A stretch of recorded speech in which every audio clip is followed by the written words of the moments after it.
Hello and welcome to a brand new video on my YouTube channel Shizel Family.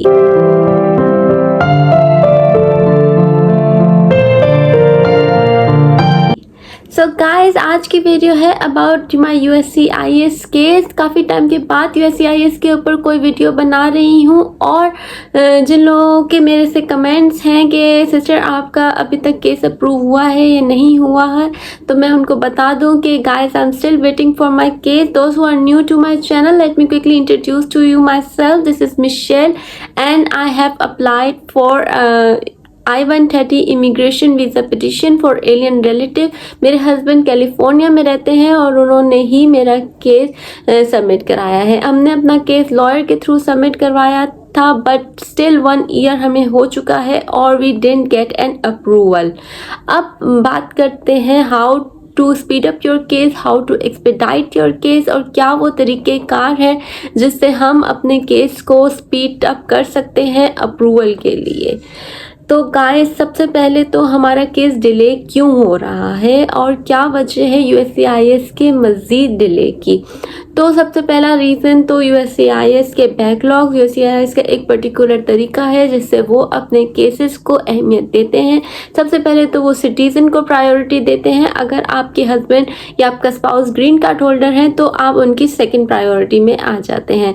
In my case my husband is a green card holder and not a citizen, तो मेरे case को process होने में उतना ही time लग रहा है। Different service centre की डिफरेंट प्रोसेसिंग टाइम्स हैं। मैंने इसके ऊपर भी वीडियो बनाई हुई है, अगर आपने वो नहीं देखी तो गो चेक इट। मैं डिस्क्रिप्शन में लिंक भी दे दूंगी, आप देख सकते हैं कि आपका सर्विस सेंटर की प्रोसेसिंग टाइम क्या है। काफ़ी टाइम से उन्होंने प्रोसेसिंग टाइम चेंज नहीं किए हैं, तो वही प्रोसेसिंग टाइम अभी भी चल रहे हैं। अच्छा, अब बात करते हैं कि क्यों हमारा केस डिले हुआ है। तो गाइस ये हमारी अपनी गलती की वजह से भी हो सकता है। अगर आपने डॉक्यूमेंट उनको कंप्लीट सबमिट नहीं कराए हैं, फाइलिंग में कोई प्रॉब्लम है, तो USCIS आपसे रिक्वेस्ट फॉर एविडेंस मांगता है। और अगर आप ये सिचुएशन से आगे निकल चुके हैं तो अब आपके पास दूसरा ऑप्शन आता है स्पीडअप के लिए, वो है premium processing. But unfortunately premium processing की जो फैसिलिटी है वो हर केस टाइप के लिए अवेलेबल नहीं है।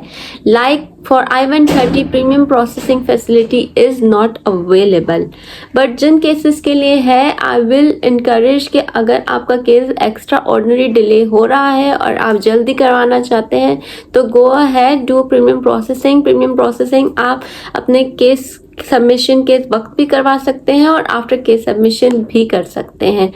Third is making a service request. Making a service request is inquiry जो हम USCIS की साइट पर जाके कर सकते हैं। अगर आपका केस बियॉन्ड उनके प्रोसेसिंग टाइम लिमिट हो गया है और अभी तक आपको अप्रूवल नहीं आया, तो आप एक सर्विस रिक्वेस्ट ओपन कर सकते हैं और USCIS ज़रूर आपके केस को प्रायोरिटाइज करेगा। फोर्थ, और जिसके बारे में हम आज बात कर रहे हैं, is a expedite request. Expedite request ये होती है कि आप USCIS को रिक्वेस्ट करते हो कि आपका केस प्रायोरिटाइज करे, फ्रंट पे लाए और उसको पहली अहमियत दे, बाद में दूसरे केसेस को प्रोसेस करे। लेकिन एक्सपेडाइट रिक्वेस्ट करने के लिए आप ज़रूरी है कि आप किन एरियाज़ के लिए एक्सपेडाइट कर सकते हैं, क्या आप एलिजिबल हैं एक्सपेडाइट करने के लिए। And also keep in your mind कि अगर आपने एक्सपेडाइट किया है तो ज़रूरी नहीं है कि आपका वो एक्सपेडाइट रिक्वेस्ट अप्रूविंग रिजल्ट दे। ठीक है, वो डिनाइड भी हो सकता है, बट उसकी कोई वरी नहीं है। अगर आपका केस डिनाइड भी हो जाता है, एक्सपेडाइट की रिक्वेस्ट डिनाइड हो जाती है, स्टिल उसका कोई इम्पैक्ट आपके केस पे नहीं पड़ेगा। आपका केस नॉर्मली प्रोसेस करता है, ठीक है। लेकिन जिनके पास प्रीमियम प्रोसेसिंग की फैसिलिटी अवेलेबल है उनके लिए एक्सपेडाइट नहीं है, वो प्रीमियम ही करेंगे। प्रीमियम मींस आप एक्स्ट्रा पेमेंट करके अपने केस को स्पीड अप कर सकते हैं। Now what are the 4 reasons जिस पे आप अपना केस एक्सपेडाइट कर सकते हैं। रीज़न नंबर 1, पर्सन और business suffering from financial losses. अगर आप के पिटिशनर या आपका कोई बिजनेस, कोई एम्प्लॉय अगर आपको हायर कर बुला रहा है और वो फाइनेंशियल लॉस से चल रहा है, या आप दोनों को आपस में कोई फाइनेंशियल लॉसेस हैं जिसको आपको लगता है कि अगर आप उस पर रिक्वेस्ट करेंगे और आपको वो एक दूसरे के पास हाथ आने से वो फाइनेंशियल लॉसेस कम हो सकते हैं, तो आप उसको भी एक रिक्वेस्ट बना के आगे USCIS को एक्सपेडाइट रिक्वेस्ट ओपन कर सकते हैं. But I will suggest you कि do not go for financial processing in case of your spouse visa, because USCIS देखना चाहता है कि आप इतने पिटिशनर, आपका इतना फाइनेंशियली स्टेबल है कि वो अपने स्पाउस को अपने पास बुला सकता है. तो ये फॉर स्पाउस इतना ज़्यादा इफेक्टिव नहीं है, बट इन फ्यू केसेस अगर आप कोई ऐसा एविडेंस दो, फॉर एग्जांपल चाइल्ड केयर और समथिंग के आपको फाइनेंशियल लॉस है, तो उस पर आप ये कर सकते हो.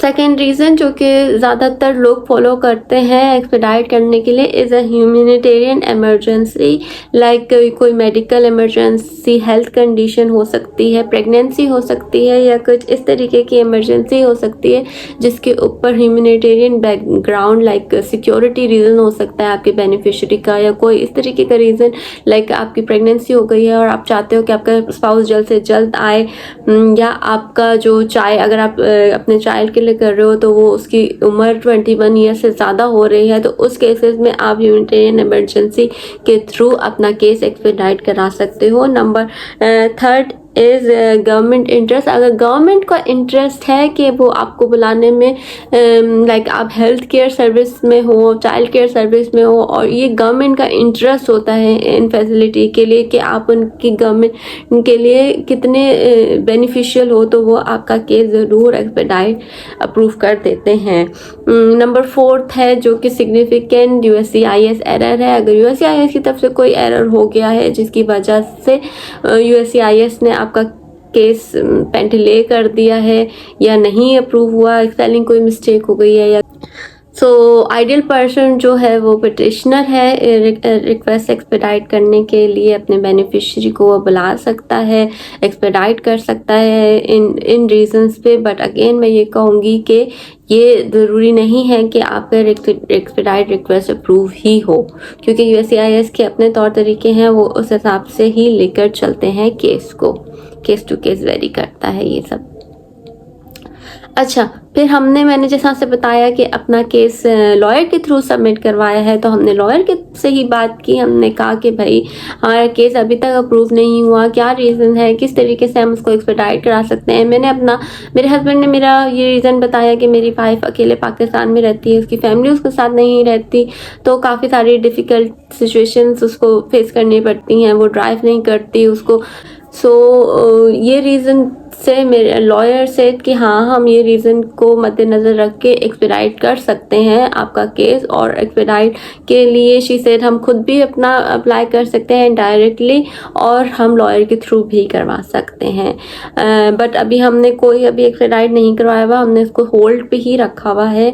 हम सोच रहे हैं कि whether we should go for expedite और we should not go for expedite, क्योंकि मैं अपनी फैमिली के पास दुबई विज़िट करती रहती हूँ, तो ऑन एंड ऑफ मेरे वहाँ पे भी चक्कर लगते रहते हैं. तो ऐसा कोई अभी के लिए मैं सोच रही हूँ कि इसको थोड़ा सा होल्ड कर सकते हैं. अगर बाद में कोई एक्सपेडाइट हमने किया तो मैं आपको ज़रूर बताऊंगी कि हमने एक्सपेडाइट किया है और किस रीज़न पे किया है, किस तरीके से किया है. बट या अगर आपको इन रीजंस में से कोई रीज़न नज़र आता है कि आपका एक्सपेडाइट हो सकता है, तो go ahead, do an expedite request to USCIS. Maybe you might get lucky और आपका जो है केस एक्सपेडाइट हो जाए. अच्छा, फिर बात करते हैं कि लेटर के लिए.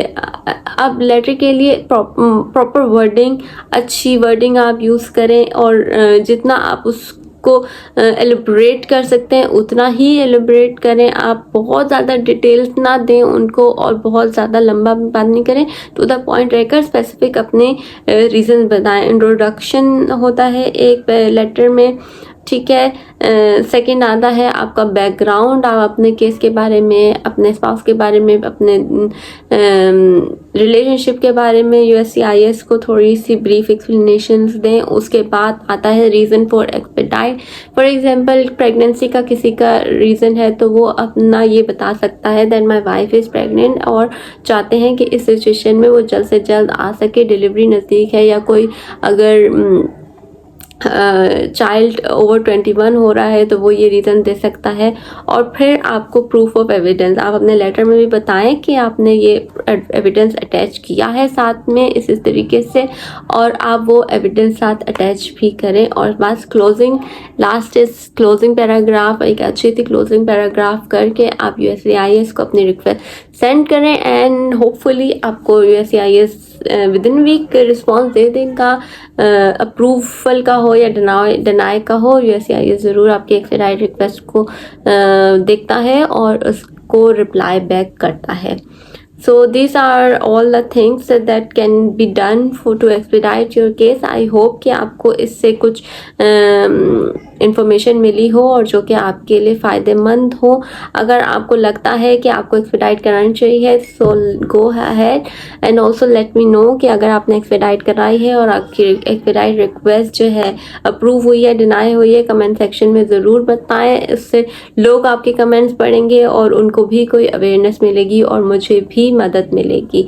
अपनी दुआओं में ज़रूर याद रखें मुझे भी और आप सबको मेरी बहुत सारी बेस्ट विशेस अपने इमिग्रेशन जर्नी में। अगर आप चाहते हैं कि आप मेरी इमिग्रेशन जर्नी का पार्ट बने और मेरे साथ देखें कि किस तरीके से मेरी ये इमिग्रेशन जर्नी चलती है, तो go ahead, do subscribe to my channel, click the like button and share my video as much as possible and I will see you next time. अपना बहुत ख्याल रखिएगा। Bye bye, love you all.